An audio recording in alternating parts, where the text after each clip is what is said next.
I'm already seated in the glass conference room when Amanda from HR closes the door and sits across from me. The air feels thin, formal. She opens a folder, glances at her notes, then looks up with that careful expression people wear when they're about to deliver bad news they didn't create. Your manager has raised some concerns, she says. Not about your performance. Your results are strong. But there are concerns about behavior, tone, and potential risk to team dynamics.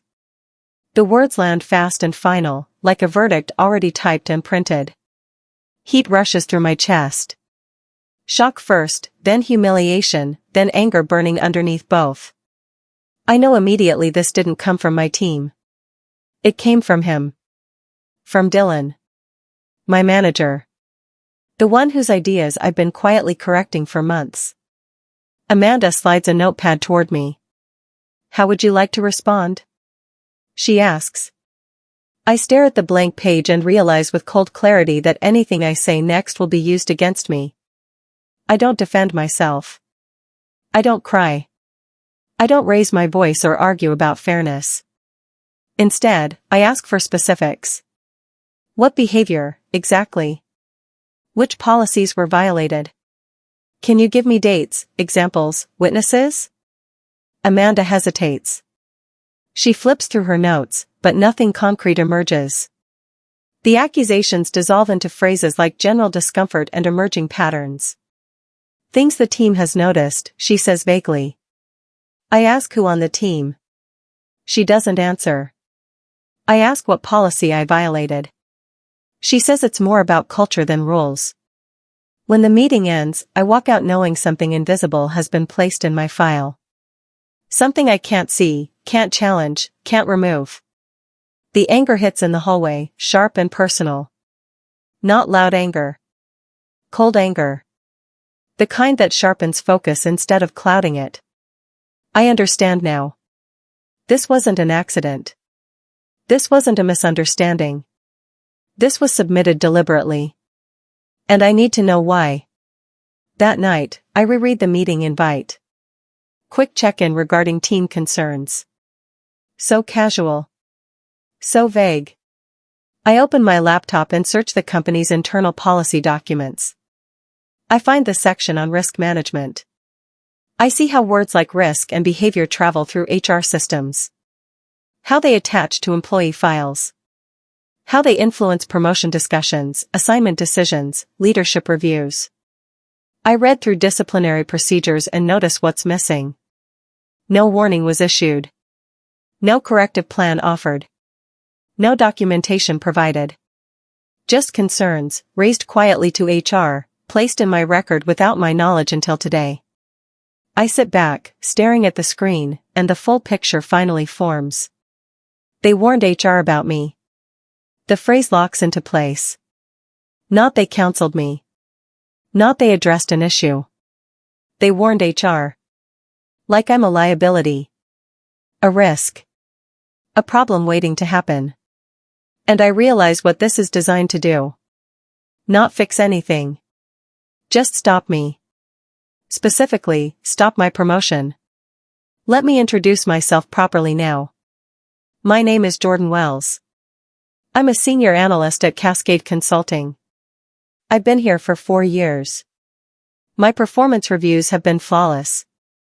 Exceeds expectations in every category. I led the Harmon account recovery last year, which saved the firm 6 figures. I built the reporting framework half the department now uses. My clients request me by name. And 3 months ago, I was quietly told by leadership that I'm being considered for the associate director role opening this quarter. It's not official yet. But everyone knows. Including Dylan, my manager, who applied for the same role 2 years ago and didn't get it. The promotion would put me at his level. Maybe above him, depending on how leadership structures it. That's what's at stake here. Not my job. My future. And as I sit at my kitchen table, staring at my spotless record, I realize something else. The timing is not coincidental. The first red flag appears 3 days later. I'm removed from the Whitman strategy meeting. It's a high-visibility project I've been on since the beginning. No explanation. No email. I only notice when the calendar invite disappears from my schedule. I check with Amanda, the project lead, who looks uncomfortable. She says Dylan made a last-minute change to the attendee list. Streamlining communication, he told her. That afternoon, a peer from another team stops by my desk. "Hey, are you still in the running for that leadership spot?" She asks casually. I freeze. Why wouldn't I be? I ask. She shrugs. Just heard some things. Wasn't sure. I smile tightly and say everything's fine. But my hand shakes slightly as I type an email. When I pass Dylan in the hallway later, he avoids eye contact. This isn't corrective action. This is containment. And I realize now that the HR meeting wasn't an isolated event. It was the opening move. More changes follow. Subtle ones. Feedback that used to come in writing now arrives verbally. Praise stops appearing in emails. When I ask Dylan to confirm a conversation we had about my quarterly goals, he says he'll get back to me. He never does. In our next one-on-one, he talks about timing when I ask about advancement opportunities. Not your readiness, he clarifies quickly. Just timing. We need to see how things develop. I replay the HR language in my head. Behavior. Tone. Risk. I understand the objective now. He doesn't need to fire me. He doesn't even need to formally discipline me. He just needs to create doubt. Doubt that's hard to define, harder to argue against, and impossible to disprove. The goal isn't punishment. It's to cap me without firing me. To keep me in place while he moves forward. And if I protest, if I push back, it'll be framed as exactly what he warned HR about. Difficult behavior. Poor tone. Resistance to feedback. I change tactics. I stop speaking casually. Every conversation with Dylan now gets a recap email. Thank you for discussing the Whitman project today. To confirm, you mentioned the timeline would be reassessed next week. Please let me know if I misunderstood. Every meeting gets a follow-up. Every decision gets documented. My tone stays calm. Neutral. Factual. I'm not building a case. Not yet. I'm preserving reality. Because reality, I've learned, gets rewritten fast when there's no record. My coworkers notice the shift. One asks if everything's okay. I smile and say I'm just staying organized. The emotional shift is internal. Anger doesn't disappear. It transforms. Into focus. Into clarity. Into a methodical refusal to let the narrative be shaped without me. 2 weeks later, Amanda from HR emails me. Another alignment meeting, she calls it. I read the message twice, then I start preparing. Because this time, I know exactly what's coming. The second HR meeting is nearly identical to the first. Same conference room. Same careful tone. Amanda repeats the same concerns. Team discomfort. Tone issues. Risk to morale. I ask again for specifics. Examples. Documentation. She offers the same vague phrases. Patterns we're monitoring. Feedback we've received. I stay calm. I take notes. I ask whether a formal corrective plan is being issued. She says no. I ask whether any company policy has been violated. She hesitates, then says this is more preventative. I thank her for her time and leave. That night, I compile everything. The meeting invites. My follow-up emails to Dylan. The absence of any written warnings. The lack of concrete examples. The record I'm building isn't loud. It's not dramatic. It's boring. Clinical. And that's exactly what makes it devastating. Because the more I document, the clearer the gap becomes. Between what Dylan is claiming and what actually exists. The file is now louder than his story. And files, I'm learning, have a way of speaking when no one's watching. Dylan tightens his approach slightly over the next few weeks. More concerned language in our meetings. Are you feeling supported? He asks. Do you need help managing your workload? It sounds caring. But I recognize it now. He's creating a narrative of someone struggling, someone who might not be ready for more responsibility. Still, nothing concrete. No formal feedback. No corrective action. Just concern, layered carefully into every interaction. I feel his urgency. Promotion discussions are resuming next month. He needs this story to stick before then. So I stay consistent. Every conversation gets documented.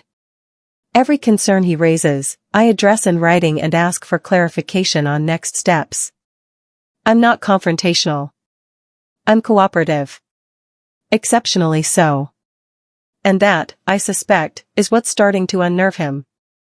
Because cooperation leaves no room for the narrative he's building. Then, in early November, something unrelated happens. Something neither of us saw coming. The company announces a routine compliance review. And everything shifts. I don't hear about the internal audit until it's already underway. It's part of a standard legal review the firm does annually. They audit HR cases, personnel files, anything flagged with certain keywords. Risk. Liability. Behavior. Compliance exports every file containing those terms for legal review. My file is included automatically. No one tells me.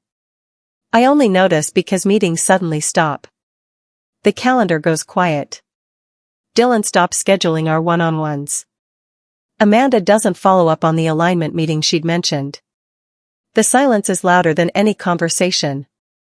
I sense the temperature change immediately. Something is happening behind closed doors. Something I'm not part of yet. I check my email obsessively.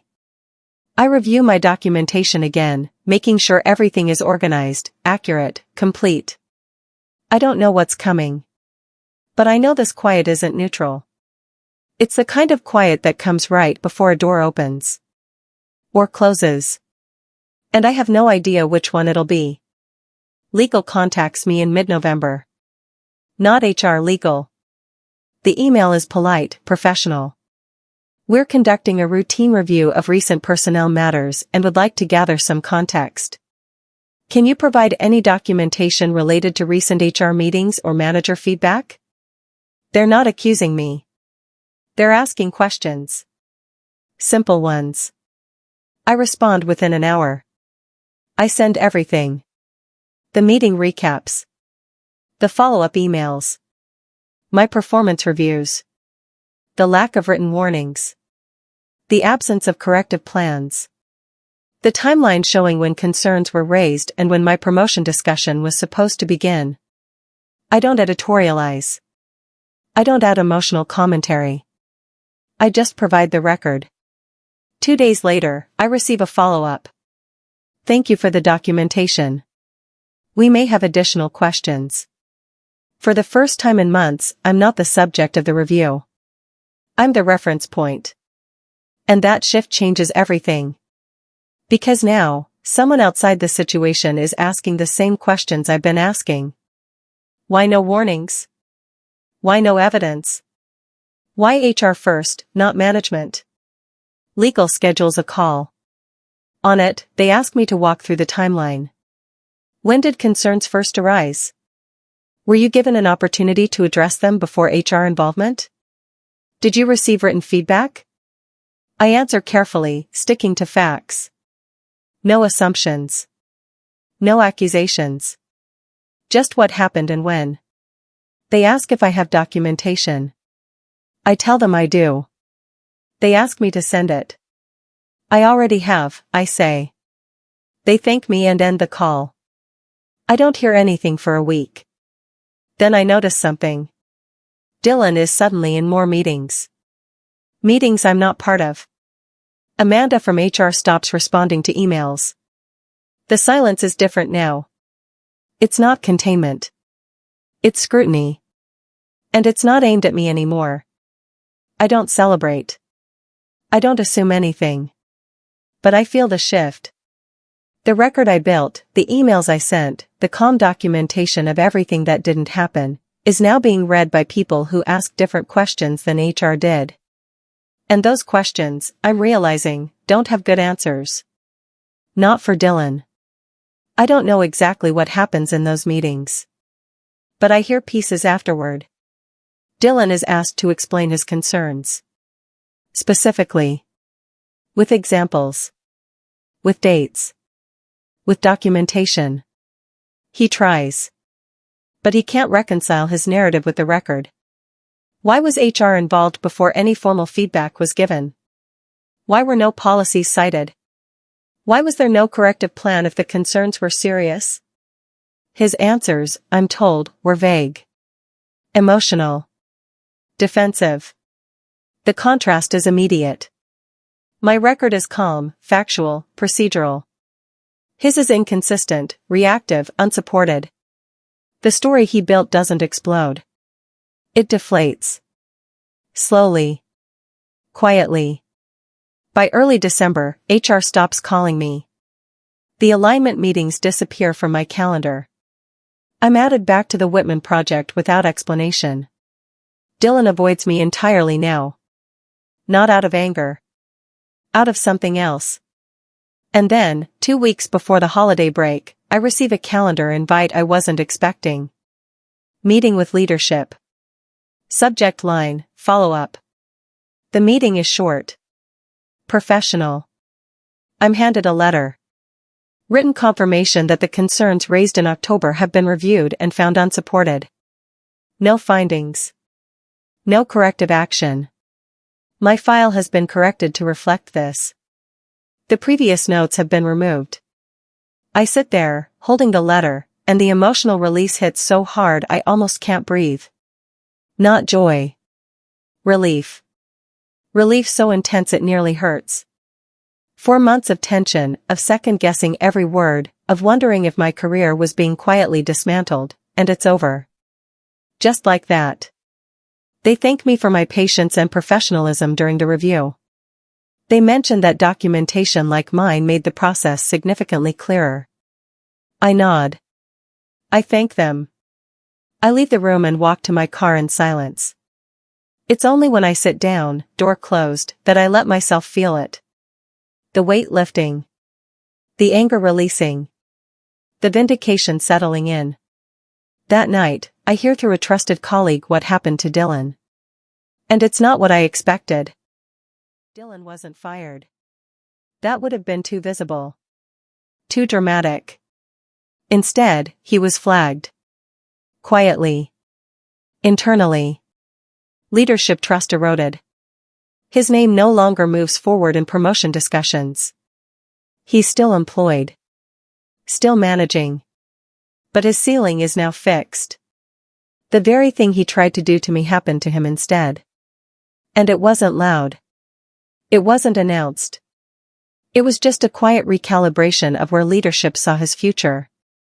I feel something complicated about that. Not quite satisfaction. Not quite pity. Just recognition. He made a move. It backfired. And the consequences aren't dramatic.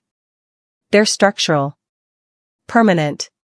Professional growth doesn't end with termination. Sometimes it just stops moving. And for someone like Dylan, who built his identity on upward momentum, that might be worse. I don't gloat. I don't tell anyone what I know. I just return to my work, my head clear, my path reopened. A week later, I'm called back into the conference room. But this time, the terms are completely different. I'm included in strategy meetings again. My name appears on the promotion shortlist that gets circulated in January. Leadership mentions my professionalism during a difficult period. No speeches. No apologies. No dramatic confrontation where truth wins and wrongs are righted. Just motion. Forward motion. My record is intact. My reputation restored. The promotion I was lined up for moves ahead on schedule. I accepted in February. Dylan stays in his role. We don't interact much. When we do, it's polite. Professional. But the dynamic has shifted irreversibly. I didn't win by fighting. I didn't win by being louder or more aggressive or more willing to burn bridges. I won by staying calm. By documenting everything. By letting the system ask for proof he couldn't provide. Some power announces itself. It's loud. Confrontational. Immediate. The real kind leaves a paper trail and waits. And when the door finally opens, when the questions get asked, the answers are already written. Clear. Calm. Undeniable.